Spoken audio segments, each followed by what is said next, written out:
After one of the most brutal periods in history, Europe's leaders came up with a system to make sure it never happened again. They called it the Concerts of Europe. So, was this a genius diplomatic move that actually brought peace? Or was it just a ticking time bomb? Let's dig in. Okay, so picture this. It's 1815.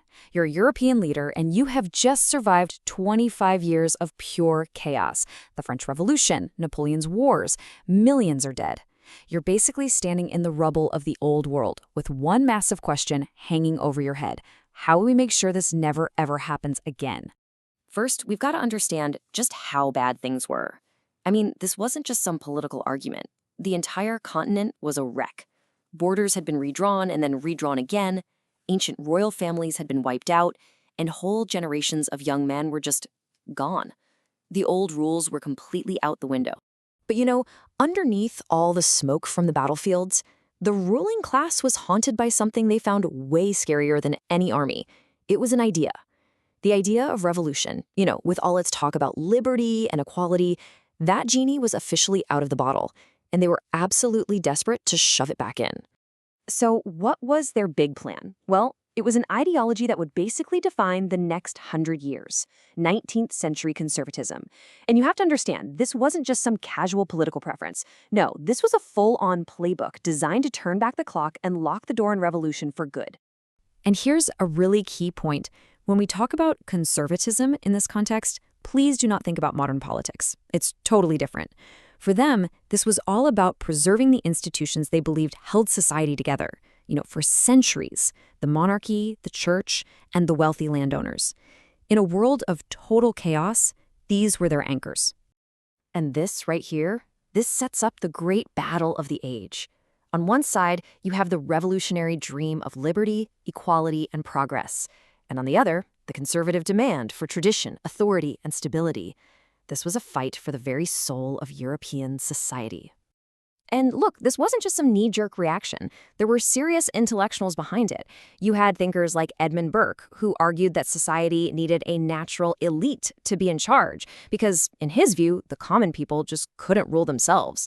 Then you had guys like Joseph de Maistre, who claimed that a king's authority came straight from God. The message was crystal clear. Power comes from the top down, not the bottom up. So, if conservatism was the game plan, how did they actually enforce it? They did it through something called the Concert of Europe. The best way to think about it is like a diplomatic fortress designed by guys like the Austrian minister Clemens von Metternich, specifically to protect that old order. And their goals were brutally simple. First, create a balance of power so no single country could just go wild like Napoleon's France did. Second, put the legitimate royal families, the ones who'd been booted out, back on their thrones. And here's the real kicker. They all agreed to act as a team, to stamp out the fire of revolution wherever it sparked up. Okay, so that's the theory. But what did this actually look like on the ground? How did they enforce this conservative vision in the real world? Well, let's just say the big powers were not shy about using their muscle to keep a lid on things. A perfect example of this happened in the German states. The big threat there wasn't an army. It was college students. They were all fired up about this new idea called nationalism, and they started demanding a single, unified German nation. To a multi-ethnic empire like Austria, that idea was pure poison. So the response? A masterclass in shutting things down. The Carlsbad Decrees. First, they outlawed the nationalist student clubs. Next, they created a system to fire any professor who seemed a little too liberal. And finally, they slapped strict censorship on books and newspapers. The result was basically an intellectual deep freeze across Central Europe that lasted for a generation. Meanwhile, over in the East, the Russian Empire took things to a whole other level. For them, the threat wasn't just one movement. It was the very idea of dissent.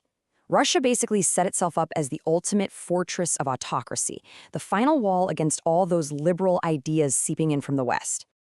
And in Russia, the methods of control were just part of the system. The Tsar ruled with absolute power, which he claimed came directly from God. He had a secret police force that was always hunting for troublemakers. And the system of serfdom kept millions of people stuck to the land, totally powerless, which, of course, kept the aristocracy firmly in charge. So this huge continent-wide system of control, did it work? Well, this gets us to the consequences of the whole era. And the answer is kind of yes and no. It worked for a little while, but in the long run, it created a whole new world of problems. Look, we have to give them credit where it's due. The conservative Europe achieved its number one goal. It stopped another massive continent-spanning war from breaking out for about 40 years. To a generation that had known nothing but constant fighting, that was a huge deal. But here's the thing about that peace. It was fragile. It was like a thin sheet of ice over a raging river. Because underneath that quiet surface, powerful new ideas were bubbling up.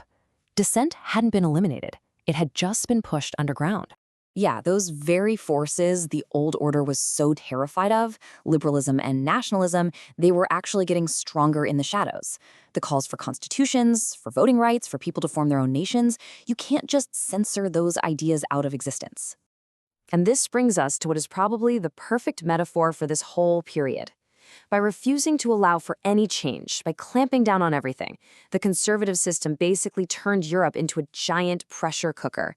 Every new idea, every demand for reform just cranked up the pressure inside. They weren't preventing an explosion, they were just making sure it would be way, way bigger when it finally blew.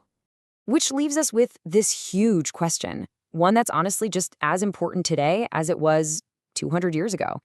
Is stability worth the price of freedom? What happens when the need for order clashes head-on with that basic human drive for change and self-determination? It's the central tension that this entire period of history forces us to think about.